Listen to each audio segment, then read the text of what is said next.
J'ai découvert la maladie quand j'étais très jeune. J'avais un voisin qui était atteint, qui a été greffé cœur-poumon. Je suis l'aînée d'une famille de 6 enfants, où on est 4 à avoir la muco.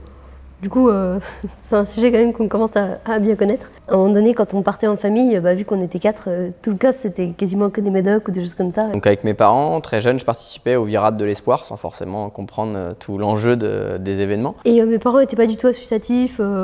Vaincre la muco, j'en avais entendu parler, mais c'était pas aller plus loin que ça. Quand j'ai créé mon propre projet de course au large, la Route du Rhum, en 2014, j'ai proposé à ce voisin qui était devenu un ami de venir hisser le drapeau de l'association sur le bateau. C'était un peu un symbole pour moi d'avoir une cause humanitaire dans ce projet. D'abord, j'étais suivie à Rennes, au CHU de Rennes, et là, Maxime a proposé à tous les enfants qui étaient suivis au CHU à venir naviguer sur le bateau pour découvrir un peu et puis échanger avec les patients. Alors moi, vu que je naviguais un petit peu, je voyais le bateau qui allait faire la Route du Rhum et c'était c'était le rêve d'aller naviguer dessus. Elle est venue et puis en fait on a sympathisé. On s'est super bien entendu. Le lendemain je renaviguais, je lui ai dit bah tiens Marine reviens. Un coup pour nettoyer le bateau, un coup pour naviguer, un coup pour ranger du matos. Alors c'est plus ou moins glamour forcément.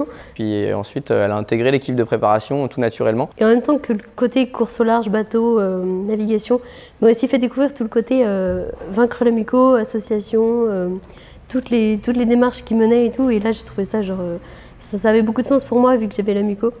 Et du coup j'ai trouvé ça génial et du coup je me suis un peu plongée dedans à 100%.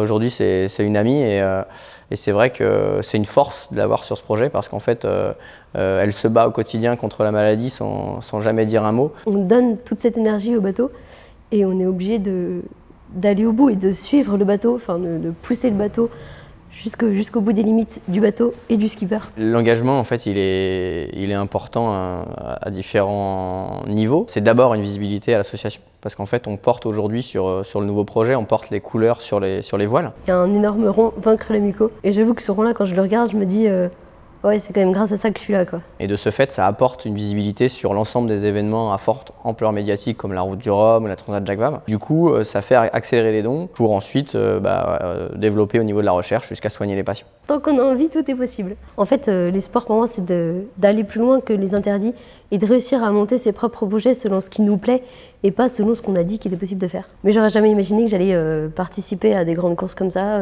préparer un bateau pour un mec qui allait faire du solitaire. Moi, pour faire avancer mon bateau, j'ai besoin de vent.